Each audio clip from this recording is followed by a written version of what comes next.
ऋषि भृगु कालांतर के एक बहुत ही महान ऋषि थे, जिन्होंने ज्योतिष ग्रंथ भृगु संहिता की रचना की थी।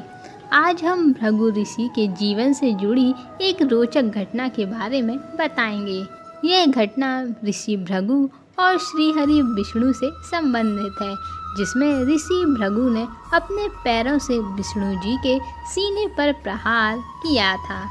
आइए जानते हैं इसके पीछे की पूर्ण कहानी क्या है। पद्म पुराण की एक कथा के अनुसार मंदराचल पर्वत पर सभी ऋषि मुनि मिलकर यज्ञ कर रहे थे।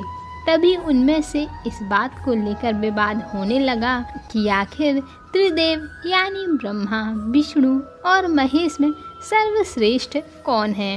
अंत में सभी ऋषियों ने मिलकर यह तय किया कि जो भी देवता सतोगुणी होंगे वही सबसे श्रेष्ठ होंगे, और इस कार्य के लिए सबने मिलकर ऋषि भृगु को चुना था।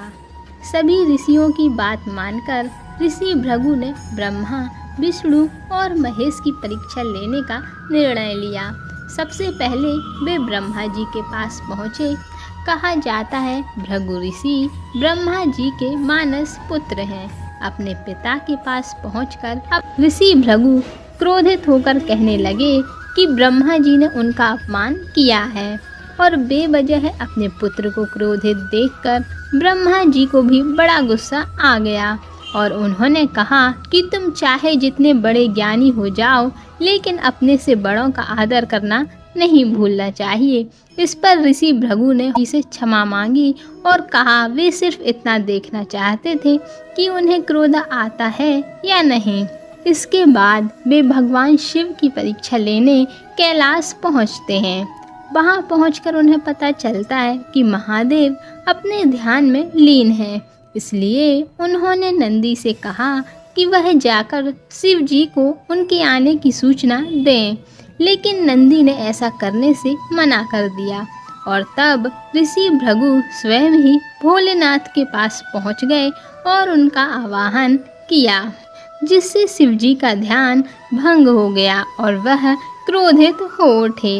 उन्होंने भृगु ऋषि से कहा कि उनका ध्यान भंग करने की सजा उन्हें मृत्यु के रूप में मिलेगी, और इतने में ही वहाँ पार्वती जी आ जाती हैं और शिव जी को सारी बात बता देती हैं। तब जाकर शिव जी का क्रोध शांत होता है, और उन्होंने भृगु ऋषि से कहा कि क्रोध तो उनका स्थायी भाव है। शिव जी ने भृगु ऋषि को क्षमा कर दिया और वह कैलाश चले गए। भृगु ऋषि ब्रह्मा और शिव जी की परीक्षा लेने के बाद बैकुंठ धाम विष्णु जी के पास पहुंच गए। ऋषि भृगु को आता देख विष्णु जी ने सोने का नाटक शुरू कर दिया। तब ऋषि भृगु ने कुछ बिना सोचे समझे और बिना कुछ कहे सुने उन्होंने विष्णु जी की छाती पर अपने दाहिने पैर से वार कर दिया। ऋषि भृगु तो बनावटी क्रोध कर रहे थे। जैसे ही उन्होंने विष्णु जी के ऊपर वार किया, वह फौरन उठकर खड़े हो गए और ऋषि भृगु से पूछने लगे कि कहीं उन्हें चोट तो नहीं लगी, क्योंकि विष्णु जी का सीना कठोर है और भृगु ऋषि के पैर बहुत ही कोमल। विष्णु जी का यह रूप देखकर ऋषि भृगु आश्चर्यचकित हो गए।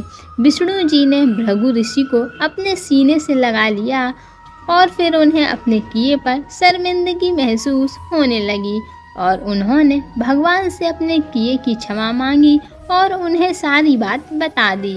ऋषि भृगु ने कहा कि भगवान की इस क्षमाशीलता की यह कहानी हमेशा अमर रहेगी, और उन्हें सबसे सतगुणी और श्रेष्ठ देवता घोषित कर दिया।